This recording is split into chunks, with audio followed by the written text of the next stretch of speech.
Next up is Stuart Mounsey from the Environment Agency on the Water Framework Directive. Without props?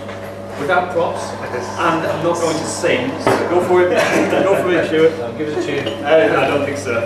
I'm going to talk to you about Water Framework Directive. We've heard a little bit about it. We've heard it mentioned a few times, and that you know, it's something that's coming along. For lakes, it's a big thing. For the last 20 years, we've delivered an awful lot in terms of partnership and improvements for the Lake District. The Water Framework Directive actually sets out the challenge for the next 20 years. So if you don't know much about it, have a look. It's a big change for our lakes, certainly in England and Wales. It's the first time they've had statutory standards that we've got to achieve.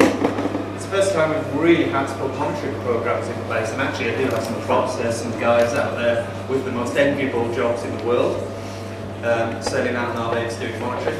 First time that we've had objectives, common objectives across Europe for our lakes, and a statutory binding action plan. It also introduces a greater focus on the ecology, integrated catchment management, all things that we've talked about today. So actually, it's a defining moment for lakes in terms of having an action plan for the next 20 years. Just some statistics about the Water Framework Directive. We've got 10 river basin districts in England and Wales, one of which is a cross-border one with SEPA, and Katie Wilson's here from SEPA today. Across England and Wales, we've got 14,000 lakes. Only 760 of those are big enough to make it into the river basin plan. So there's a lot of lakes that fall outside the Water Framework Directive. We launched our draft river basin management plans on the 22nd of December, and they're out for consultation at the moment. And within the Lake District, just some statistics there. There's a map of compliance with good status on the poster there. But 29% of our lakes meet good status in the Lake District, 24% are less than good, and 47% are unassessed at the moment.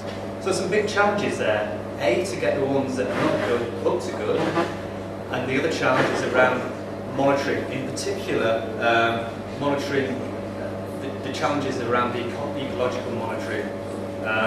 And we need to do more monitoring. We only started in 2006 on some of the lakes, so we need to do some more monitoring to actually be able to classify them.